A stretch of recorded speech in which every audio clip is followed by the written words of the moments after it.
President Trump's summit with Kim Jong-un may be history, but debate about the deal they signed is far from over. The president today dismissed doubters and proclaimed the North Korean nuclear menace is over. Instead, he insisted, quote, "Our country's biggest enemy is the fake news." We'll have a full report after the news summary. Republican leaders in the U.S. House talked today of breaking a stalemate on Dreamers, those immigrants brought into the U.S. without documents as children. Votes on two bills are planned for next week. One, backed by Tea Party conservatives, offers legal status but not citizenship. The other could offer a path to citizenship with conditions. It is supported by GOP moderates and by Speaker Paul Ryan. This is an effort to bring our caucus together, our conference together on immigration. I'm very pleased with our members. What happened was our members got together, spoke with one another, and compromised with each other so that we could find a way forward. And so now what we have is an actual chance at making law in solving this problem. Democrats criticized Ryan's handling of the issue. California Representative Linda Sanchez says he should have brought bipartisan legislation to the floor by now. He has been the sole impediment. So the blame lies squarely there. Are we disappointed that there weren't a handful of Republican members that couldn't just dig deep and find the intestinal fortitude, as we say in Spanish, los cojones, to stand up to their leadership? Yeah, I'm disappointed, but I'm more disappointed that the Speaker puts his party above this country. For now, it is unclear if any bill will win passage in the House. In the Mediterranean, 3 ships carrying hundreds of migrants faced worsening weather as a diplomatic storm brewed over their fate. The 629 migrants have been stranded.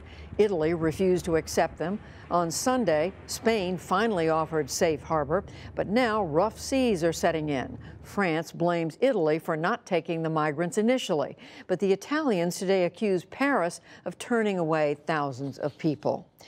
Back in this country, the Federal Reserve raised short-term interest rates for the second time this year. Policymakers also said that they now expect a total of 4 rate hikes this year instead of 3 in order to keep inflation in check. Fed Chair Jerome Powell said the ongoing economic recovery justifies today's actions. The decision you see today is another sign that the U.S. economy is in great shape. Many years we had interest rates held low to support economic activity, and it's been clear that as we've gotten closer to our statutory goals, we should normalize policy, and that's really what we've been consistently doing for some years now. The Federal Reserve's latest forecast envisions stronger growth and lower unemployment over the next 2 years. Comcast today offered $65 billion in cash for entertainment giant 21st Century Fox. The bid sets up a battle with Disney, which already offered $52 billion in stock for Fox. Just yesterday, a federal judge approved AT&T's takeover of Time Warner.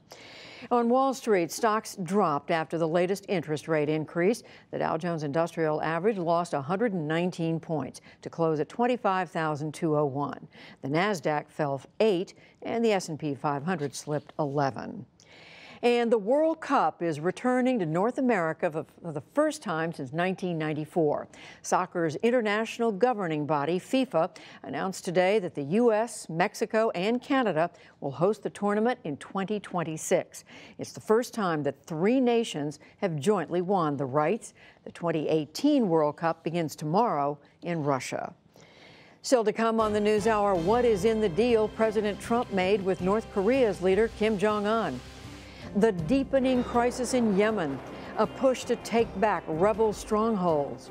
The winners in last night's primaries, women and Trump supporters, plus much more.